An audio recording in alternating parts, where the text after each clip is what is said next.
তো মুসলমানদের ভিতরে একদল দাঁড়ায় যাবে যে এই মুসলমান তো বাঁচলে গাজী মরলে শহীদ, আমরা যদি দাজ্জাল ও ইহুদি বাহিনীর সাথে যুদ্ধ করে আল্লাহর রাস্তায় শহীদ হতে পারি, আল্লাহর রাস্তায় মরে যাই, তাহলে আমরা শহীদ, বিনা হিসাবে আল্লাহর জান্নাতে চলে যাব। কিসের ভয়? মুসলমানের জানের কোনো ভয় থাকবে না। আল্লাহর জন্য জিহাদ করে মুসলমান মারা যাবে তো শহীদ হয়ে যাবে, আর কাফির বেদিন তাদের মুশরিকের জন্য, শিরকবাদীর জন্য যুদ্ধ করে মারা যাবে, তারা পচা জাহান্নামীর কীট হবে। তো যখন কালেমার দাওয়াত ঈসা আলাইহিস সালাতু ওয়াস সালাম তার কওমের কাছে দেওয়া শুরু করলো, কওম বিমুখ, তার কালেমার কিছু সংখ্যক লোক কালেমার দাওয়াত গ্রহণ করলো। ইসলামের সুশীতল ছায়ার নিচে কিছু সংখ্যক লোক আসলো। তো ঈসা আলাইহিস সালাতু ওয়াস সালামকে আল্লাহ তাআলা বেশ কিছু মুজেজা দান করেছিলেন। মৃত মানুষকে জীবিত করা, এটা একটা মুজেজা।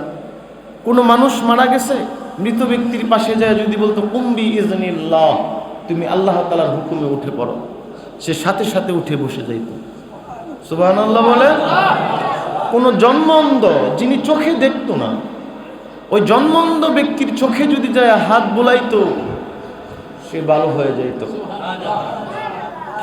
যিনি কুষ্ঠরোগী, রোগ ভালো হওয়ার কোনো আশঙ্কা নাই, কুষ্ঠরোগীর গায়ে ফু দিলে বা হাত বোলাইলে সে সুস্থ হয়ে যাইত। একজন প্যারালাইসিস, একজন পঙ্গু ব্যক্তি, তার গায়ে হাত বোলাইলে সে সুস্থ হয়ে যাইত। আল্লাহ তাআলা তাকে অনেকগুলি মুজেজা দান করেছিলেন। এমনকি মাটি দিয়া একটা পাখি বানাইতো, মাটি কাদা গুলিয়া পাখি বানানোর পরে পাখিকে সামনে রাখিয়া যদি ঈসা পয়গম্বর কুম্বি ইজনিল্লাহ বলে ফু দিতেন, পাখি জীবিত হইয়া পাখি হইয়া আকাশে উঠতে থাকতো। জোরে বলেন, জোরে বলেন। এটা কিন্তু কিচ্ছা কাহিনী না, আল্লাহ তাআলা এইগুলো সব কুরআনুল কারীমে আল্লাহ তাআলা ধরছেন। সূরাতুল মায়েদার 10, 11, 12 আয়াতে আল্লাহ তাআলা এইগুলো কথা বলছেন। এই ক্ষমতা ঈসা পয়গম্বরকে আল্লাহ তাআলা দান করেছেন। তো এই মুজেজা দেখার পরেও তারা বলল যে ঈসা তো মানুষ না, জাদুঘর। আমাদের বাপ দাদার ধর্ম থেকে আমাদের ভাইদেরকে সরায়া নিয়ে যাইতেছে। তো ঈসা আলাইহিস সালাতু ওয়াস সালামকে তার কওমের ভিতরে এক জাতি ছিল যাদেরকে বলা হয় ইহুদি। জাতির নাম কি? ইহুদি জাতিরা পরামর্শ করলো ঈসাকে রাখা যাবে না, ঈসাকে হত্যা করতে হবে। তো ওই জামানার সিরিয়ার বড় বাদশা ছিলেন, বাদশার সাথে পরামর্শ করলো যে ঈসা পয়গম্বরকে কিভাবে হত্যা করা যায়। তো তারা বলল ঈসা পয়গম্বরকে গ্রেফতার করে আনার পরে তাকে শুলিতে চড়ায়া ঝুলন্ত অবস্থায়, শুলি বুঝেন? শুলি হইল একটা মানুষকে, মানে এরকম চুক্কায় একটা অস্ত্র থাকবে, যে অস্ত্রের উপরে একজন মানুষকে বসায় দিলে পাছা দিয়ে ডুইকে একেবারে মাথা দিয়ে বের হয়ে যাবে, এটাকে কি কয়? শুলি। কিংবা এই পদ্ধতি করার পরে তাকে ক্রস চিহ্ন বানায়া প্রাক মাইরা শুলিতে হত্যা করার পরে ঝুলায় রাখা হবে, যেটা খ্রিস্টানদের একটা চিহ্ন আছে।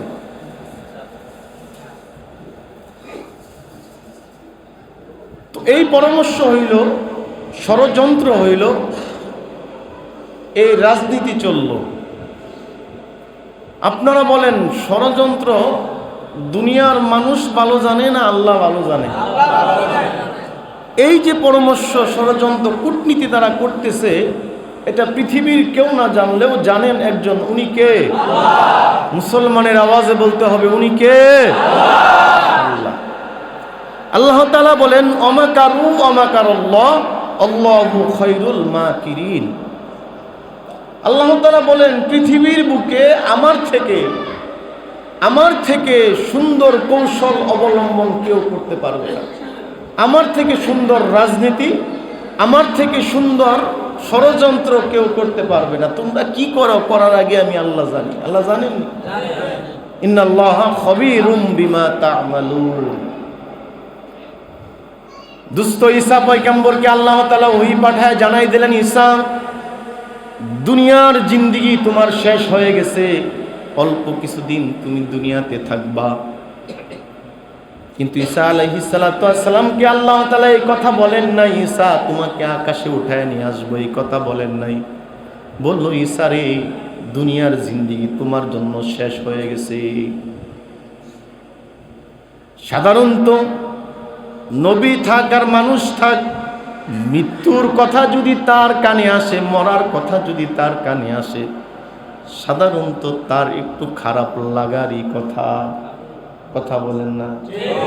এখন যদি আমাকে কেউ বলে, সত্য একটা নিউজ দেয় যে হুজুর আপনি 3 দিন বাঁচবেন, আপনারা কি মনে করেন আমি মোবাইল টিপবো না মসজিদে যাই নামাজে বসে থাকবো? মসজিদে যাই নামাজে বসে থাকবো আর কান্নাকাটি করবো, আল্লাহ জিন্দিগি ভর পাপ করেছি, গুনাহ করেছি গো মাওলা, মেহেরবানি করে জীবনের সব গুনাহগুলি মাফ করে দাও। আর মাত্র বাঁচবো 3 দিন, হায়াত বেশি নাই গো আল্লাহ। ঈসা পয়গম্বরকে আল্লাহ তাআলা জানাই দিলেন, ঈসা দুনিয়ার সময় ফুরায় গেছে, দুনিয়াতে আর তুমি থাকতে পারবা না রে ঈসা। ঈসা পয়গম্বর চিন্তা করলেন কি করা যায়। এইবার তার অনুসারী 12 জন বিশিষ্ট ব্যক্তি খলিফাদেরকে ডাকলেন। বাইতুল মাকদিসের এক কামরাতে গোপন বৈঠক। কথা অনুযায়ী ঈসা পয়গম্বরের দাওয়াত পায়া তার খলিফাদের বিশ্বস্ত ঈমানওয়ালা 12 জন চলে আসলো বাইতুল মাকদিসের এক কামরাতে। ঈসা পয়গম্বর নিজ হাতে পাকাইলেন, নিজ হাতে রান্না করলেন, নিজ হাতে তাদেরকে খাওয়াইলেন। খাওয়া দাওয়া করানোর পরে মুহতারাম হাজিরিন, ঈসা পয়গম্বর ডাক দিয়ে বলতেছে, ও ভাইরা, লম্বা ঘটনা, ও ভাইরা, আমার দুনিয়ার হায়াত শেষ হয়ে গেছে, আর মনে হয় বেশি দিন আমি দুনিয়াতে থাকতে পারবো না রে ভাইরা। তোমাদেরকে জীবনের শেষ নসিহত করে যাই, শুনো। আমি দুনিয়া থেকে চলে গেলে এই কালিমাতুল্লাহ, এই মিশনকে তোমরা কিন্তু বন্ধ রাখো না, চালু রাখো। নবুয়তি মিশনটাকে বন্ধ রাখো না, চালু রাখো। উমুক উমুক কওমের কাছে যা কালেমার দাওয়াত দিও, ওই কওমগুলি শিরিকের ভিতরে লিপ্ত, তাদেরকে শিরিক থেকে ফিরায়ও, তাদেরকে শিরিক থেকে ফিরায়া এক আল্লাহর কদমে তোমরা আইনা দিও। এক আল্লাহ ছাড়া দ্বিতীয় দেবদেবীর সামনে কিন্তু তাদেরকে রাখো না। ঈসা পয়গম্বর নসিহত করলেন। নসিহত চলা অবস্থায় ঈসা পয়গম্বরের মুরিদদের ভিতরেই 12 জন খলিফার ভিতরে একজন ছিলেন জাসুস, ইহুদিদের জাসুস। উনি ঈসা পয়গম্বর কোন জায়গায় আছে এই সংবাদ দিয়া দিছে। ওই ইহুদি বাদশার পক্ষ থেকে সেনাবাহিনী চলে আসছে ঈসা পয়গম্বরকে ধরে নিয়ে হত্যা করার জন্যে। যখন সেনাবাহিনী গোটা বাইতুল মাকদিসটাকে ঘেরাও করে ফেলাইছে, ঈসা পয়গম্বরকে গ্রেফতার করবে।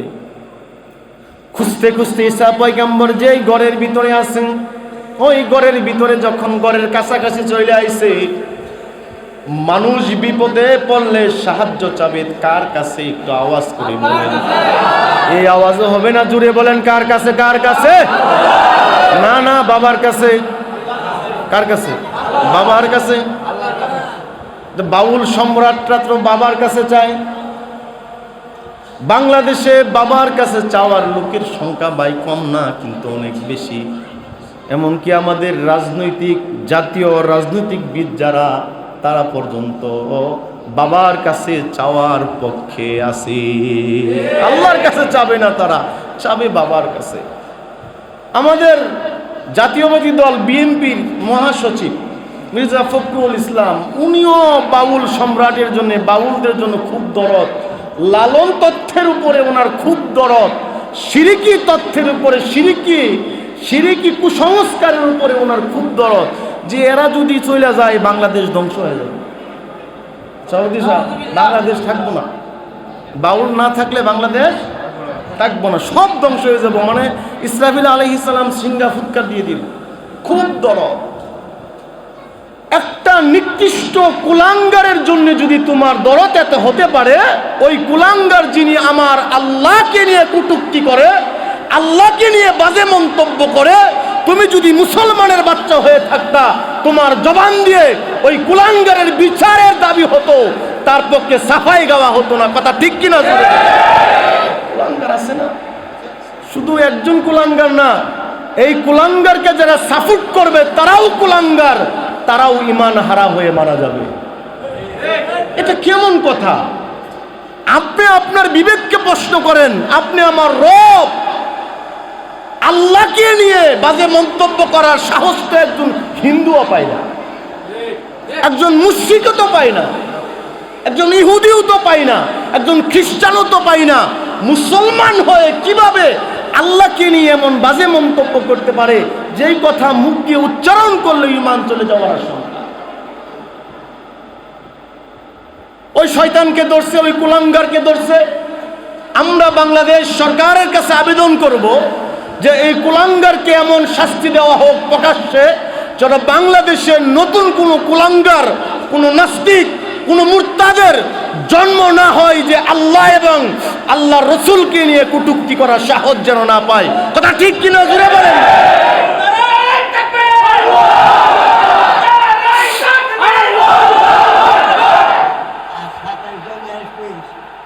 এরকম শাস্তি দেওয়া দরকার প্রকাশ্যে, বাইতুল মুকাররমের গেটের সামনে দাঁড়ায়া, গেটের সামনে বড় গেট করে তাদেরকে ফাঁসি দিয়া ঝুলাই রাখতে হবে, এটা আমাদের দাবি। কথা ঠিক কিনা জোরে বলেন।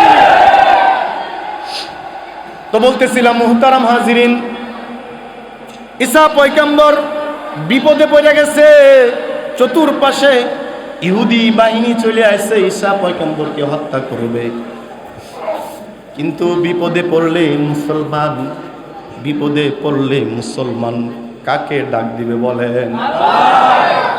বিপদে পড়লে কি মুসলমান বাবার কাছে চাবে না আল্লাহর কাছে চাবে? মুসলমান বিপদে পড়লে চাবে একমাত্র রব আল্লাহর কাছে। ওগো আল্লাহ, বিপদে পড়ে গেছি, তুমি আমাকে বিপদ থেকে উদ্ধার করো গো মাওলা, বিপদে পড়ে গেছি, বিপদ থেকে উদ্ধার করো। বিপদ দেওয়ার মালিক যে আল্লাহ, বিপদ থেকে উদ্ধার করার মালিকও সে আল্লাহ। ঈসা পয়গম্বর এবার আকাশের দিকে হাত উঠায়া আসমানের মালিকের কাছে বললেন, ওগো আল্লাহ, মহা বিপদ এসে গেছে, এই বিপদ থেকে আপনি ছাড়া কেউ বাঁচাতে পারবে না। ওগো আল্লাহ, শুধুমাত্র আপনার কাছে আমি সাহায্য চাই, আপনি ছাড়া আমি কারো কাছে সাহায্য চাই না রে মালিক, শুধুমাত্র আপনার কাছে সাহায্য চাই। সাথে সাথে জিবরাইল আলাইহিস সালাতু ওয়াস সালাম চলে আইছে। আলাইসা বলে, ওগো নবী, টেনশন কইরেন না, আপনি নীরব থাকেন, আর আপনার কওমের ভিতরে, আপনার 12 জন সঙ্গীর ভিতরে একজন সঙ্গীকে আপনার চেহারা বানায় দেওয়া হবে। আর আপনাকে আসমানের মালিকের কাছে আপনি সাহায্য চাইছেন, আল্লাহ তাআলা আপনাকে এমন সাহায্য করবে যে আল্লাহ তাআলা আপনাকে এই দুনিয়ায় রাখবে না, আকাশে উঠায় নিয়ে যাবে। 12 জন সঙ্গীর ভিতরে একজন ঈসা পয়গম্বরের চেহারা হয়ে গেল, দেখতে তার মতো হুবহু হয়ে গেল। এবার বাইতুল মাকদিসের ছাদ ফাইটা গেল, আকাশ এবং ঈসা পয়গম্বরের মাঝে মনে হয় একটা রাস্তা হয়ে গেল। 2 জন ফেরেশতার কাঁধে ভর দিয়া ঈসা পয়গম্বরকে আস্তে করে 12 জন সঙ্গীর সামনেই আসমানে উঠায় নেওয়া হলো। মুহতারাম হাজিরিন, বিশ্বনবী জনাবে মুহাম্মদুর রাসূলুল্লাহ সাল্লাল্লাহু আলাইহি ওয়া আলিহি ওয়াসাল্লাম বলেন, আমি যখন মিরাজের রজনীতে প্রথম আকাশ থেকে দ্বিতীয় আকাশের গেটের কাছে গেলাম, তখন জিবরাইল পয়গম্বর ডাক দিয়ে বললেন, ও দ্বিতীয় আকাশের প্রহরী, তাড়াতাড়ি দ্বিতীয় আকাশের দরজা খুলে দাও। বলল, তুমি কে? বলল, আমি জিবরাইল। কয়, তোমার সাথে কে? বলল, সূরা আরে দু আলম মুহাম্মাদুর রাসূলুল্লাহ, আল্লাহু আকবার বলেন, সাল্লাল্লাহু আলাইহি ওয়াসাল্লাম। আকাশের প্রহরীরা বলতেছে, ফেরেশতারা বলতেছে, আহলান সাহলান ইয়া মুহাম্মদ। বছরের পর বছর অপেক্ষায় আছি মুহাম্মাদুর রাসূলুল্লাহর চেহারাটা একবার দেখার জন্যে। দরজা খুলে দিল, আকাশ ঘুরে দেখলো, দ্বিতীয় আকাশ ঘুরে ঘুরে দেখলো। দেখতে দেখতে দেখলেন দুইজন মানুষ, দেখতে দেখতে দেখলেন দুইজন মানুষ এক জায়গায় বসে আছে। দুইজন মানুষ এক জায়গায় বসে আছে, দেখতে খুব সুন্দর। আল্লাহর নবী বলেন, ও সাহাবীরা জানো, দুইজন মানুষের চেহারা এত সুন্দর, আমি এত সুন্দর মানুষ কখনো দেখি না। আমি জিব্রাইলকে ডাক দিয়ে বললাম, জিবরিল রে, ওই দুইজন মানুষকে। জিব্রাইল উত্তরটা এইভাবে দিলেন, একজন আপনার উম্মত। সুবহানাল্লাহ বলেন। ওই দুইজনই নবী, কিন্তু নবীদের ভিতরে একজন আপনার উম্মত। আল্লাহর নবী জিব্রাইলের দিকে তাকায়া বুঝাইলেন, জিব্রাইল রে, আমার পরে তো আর কোনো নবী নাই। কয় না, আপনার নবী না, আপনার উম্মত। কাছে গেল, জিব্রাইল আলাইহিস সালাম পরিচয় করে দিলেন যে উনি হলেন ঈসা রূহুল্লাহ, যিনি কিয়ামতের আগে দাজ্জালকে হত্যা করার জন্য পৃথিবীতে আগমন করবেন। আরেকজন হলো তার ফুফাতো ভাই ইয়াহইয়া আলাইহিস সালাতু ওয়াস সালাম। দুইজনের সাথে বিশ্বনবী মোলাকাত করলেন। ঈসা পয়গম্বর জড়ায় ধরে কান্না করলেন, মারহাবা দিলেন যে যেই নবীর কথা শুধু আমি ঈসা না, আদম থেকে শুরু করে ১৬ লক্ষ নবী রাসূল যেই নবীর গুণগান গাইছে, আজকে এই নবীকে জড়ায় ধইরা আমি ঈসা পয়গম্বর নিজেকে সৌভাগ্যবান মনে করলাম। তাহলে বোঝা গেল ঈসা আলাইহিস সালাতু ওয়াস সালাম মৃত না জীবিত? আছে। এখন ঈসা আলাইহিস সালাতু ওয়াস সালাম ২ নম্বর প্রশ্ন, কোথায় আগমন করবেন, কখন করবেন? দাজ্জাল যখন গোটা পৃথিবীতে এমনভাবে ফিতনা ছড়াবেন, দাজ্জালের ফিতনা থেকে বাঁচার জন্যে মুসলমানরা আল্লাহর কাছে কান্নাকাটি করবে। ফিতনা ছড়াইতে ছড়াইতে দাজ্জাল পৃথিবীতে বাঁচবে না কয়দিন বলছিল? বলেন কয়দিন? প্রথম দিন বলেন, প্রথম দিন 1 বছরের সমান, দ্বিতীয় দিন 1 মাস, তৃতীয় দিন 1 সপ্তাহ, বাকি দিনগুলি স্বাভাবিক। বাঁচবেন কয়দিন? 40 দিনে কাম সারে দেব, বাঁচবেন 40 দিন। শেষের দিকে যখন মুসলমানদেরকে শামের এক জায়গায় সমস্ত মুসলমানদেরকে তারা ব্যারিকেড দিয়ে বন্দি করে রাখবে, বেষ্টনী করে রাখবে, মুসলমানরা বের হতে পারবে না, বাজার করতে পারবে না, এরকম এক অবস্থা। যে দাজ্জাল, সাউন্ড বাড়ান, দাজ্জাল তার ইহুদি বাহিনী নিয়ে তাদেরকে হত্যা করার জন্য যখন পাগল পারা হয়ে যাবে, তখন ওইখান থেকে মুসলমানরা আল্লাহর কাছে দোয়া করবেন, ওগো আল্লাহ তুমি আমাদেরকে সাহায্য করো। সাহায্য মুসলমান চাবে কার কাছে? আল্লাহর কাছে। ঠিক এই মুহূর্তে কোনো বর্ণনায় পাওয়া যায় আসরের নামাজ, কোনো বর্ণনায় পাওয়া যায় ফজরের নামাজ। তো মুসলমানদের ভিতরে একদল দাঁড়ায় যাবে যে এই মুসলমান তো বাঁচলে গাজী, মরলে শহীদ। আমরা যদি দাজ্জাল ও ইহুদি বাহিনীর সাথে যুদ্ধ করে আল্লাহর রাস্তায় শহীদ হতে পারি, আল্লাহর রাস্তায় মরে যাই, তাহলে আমরা শহীদ, বিনা হিসাবে আল্লাহর জান্নাতে চলে যাব। কিসের ভয়? মুসলমানের জানের কোনো ভয় থাকবে না। আল্লাহর জন্য জিহাদ করে মুসলমান মারা যাবে তো শহীদ হয়ে যাবে। আর কাফির বেদিন তাদের মুশরিকের জন্য, শিরকবাদীর জন্য যুদ্ধ করে মারা যাবে, তারা পচা জাহান্নামের কীট হবে। জোরে বলেন, জোরে বলেন, ওই কিসে? তখন মুসলমান দাঁড়ায় যাবে, ফজরের রক্ত কিংবা কোনো বর্ণনায় পাওয়া যায় আসরের রক্ত হয়ে যাবে, ইকামত চলবে। ঠিক এই মুহূর্তে আকাশ মেঘাচ্ছন্ন হয়ে যাবে, অন্ধকার ছেয়ে যাবে গোটা পৃথিবীতে। কেমন জানি একটা ভীত সংকুষ্ট হয়ে যাবে মুসলমান, সবাই কেমন জানি ভয়ে ভয়ে আতঙ্কিত হয়ে যাবে যে পৃথিবীর অবস্থা এমন হচ্ছে কেন, কিয়ামত কি হয়ে যাবে? ঠিক এই মুহূর্তে সবার দিলের ভিতরে ইলকা এবং ইলহাম হয়ে যাবে যে ঈসা পয়গম্বর আগমন করতেছে। সুবহানাল্লাহ। সবাই মাঠে বের হয়ে যাবে, সবাই মাঠে বের হয়ে যাবে।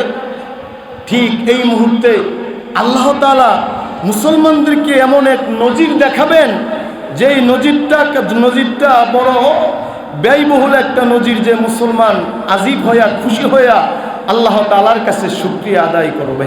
মুহতারাম হাজিরিন, ঈসা আলাইহিস সালাতু ওয়াস সালাম আগমন কোথায় করবেন, এই ব্যাপারে মুফাসসিরিনে কেরাম যেই বর্ণনাটা নিয়ে আসছেন, সেই বর্ণনাটা হইল ঈসা আলাইহিস সালাতু ওয়াস সালাম দামেস্ক শহরের পূর্ব অংশে একটা এলাকা আছে, যেটা বর্তমান সিরিয়ার রাজধানীর পূর্ব দিকে দামেস্ক শহরের একটা মসজিদ আছে, যে মসজিদের পাশে বড় একটা বিশাল সাদা মিনার আছে। ওই মিনারের বরাবর আকাশ থেকে একবারে মিনার বরাবর কোনো বর্ণনায় পাওয়া যায় একটা সিঁড়ি নেমে আসবে। সিঁড়ি, সুবহানাল্লাহ বলেন। একটা সিঁড়ি নেমে আসবে, যে সিঁড়ি দিয়া ঈসা আলাইহিস সালাতু ওয়াস সালাম পৃথিবীতে আগমন করবেন। সুবহানাল্লাহ। যেটাকে হাদিসের ভাষায় বলা হয় মিনারাতুল বাইদা, সাদা মিনারে আগমন করবেন। মুসলিম শরীফের বর্ণনা, আবু দাউদ তিরমিজি শরীফের বর্ণনা, আল্লাহ নবী মুহাম্মদ রাসূলুল্লাহ সাল্লাল্লাহু আলাইহি ওয়াসাল্লাম বলেন, ঈসা আলাইহিস সালাতু ওয়াস সালাম দুনিয়াতে অবতরণ করবেন দামেস্কের পূর্ব দিকে সাদা মিনারের কাছে, অর্থাৎ বর্তমান দামেস্ক সিরিয়ার রাজধানীর কাছে সাদা পূর্ব দিকে একটা মসজিদ আছে, যে মসজিদের কাছে সাদা মিনার তৈরি হয়ে গেছে। তার মানে কিয়ামত বেশি দূর না, সাদা মিনার তৈরি হয়ে গেছে। ওই জায়গায় মিনার বরাবর একেবারে আকাশ থেকে একটা সিঁড়ি নামবে মিনার বরাবর, যেই সিঁড়ি দিয়া ঈসা আলাইহিস সালাতু ওয়াস সালাম দুইজন ফেরেশতার কাঁধে বর দিয়া লাল ও জাফরান কাপড় পরে, দুইটা কাপড় পরিহিত অবস্থায় দুইজন ফেরেশতার কাঁধে বর দিয়া, মনে হবে ঈসা পয়গম্বর একটু অসুস্থ এমন মনে হবে।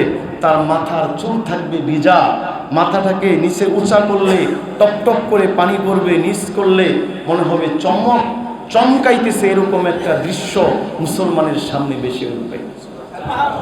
মনে হবে জান্নাত থেকে সবেমাত্র গোসল করে নিয়ে আসে। সুবহানাল্লাহ। দুইজন ফেরেশতার কাঁধে বর দিয়া পয়গম্বর ঈসা নামবেন। নামার পরে মাহদী আলাইহিস সালাতু ওয়াস সালাম ইশারা দিবেন, ঈসা পয়গম্বর এসে গেছে, চলো আগে মুসলমানের নামাজ, আগে বিনোদন না, আগে মুসলমানের কি বলে আগে নামাজ। আমরা বিনোদন পাইলে নামাজ ছেড়ে দেই। আরে ছেলের বিয়া, মেয়ের বিয়া, বাড়িতে বড় বড় ডেস্ক বাজে, বড় বড় গানের আয়োজন হচ্ছে, মুরব্বী মাথায় টুপি দিয়া জব্বা কইরা কাদের ভিতরে হাজি রুমাল লাগায়া মুরব্বী বসে আছে। বৈশা মুরব্বী গান শুনে। আরে কিছু মুরব্বী আছে রে, এই গান যদি না বাজে কয় গান দাও, গানের আওয়াজ দাও, ডেস্ক বাজাও, নাইলে বলে বিয়া জমে না। আসর গেছে, জহুর গেছে, মাগরিবও গেছে, এশাও গেছে, নামাজের খবর থাকে না। কথা ঠিক কিনা বলে? মুসলমানের যা কিছু হোক, আগে নামাজ, তারপরে সব কিছু। Ayat Media TV, always engaged in promoting Islam.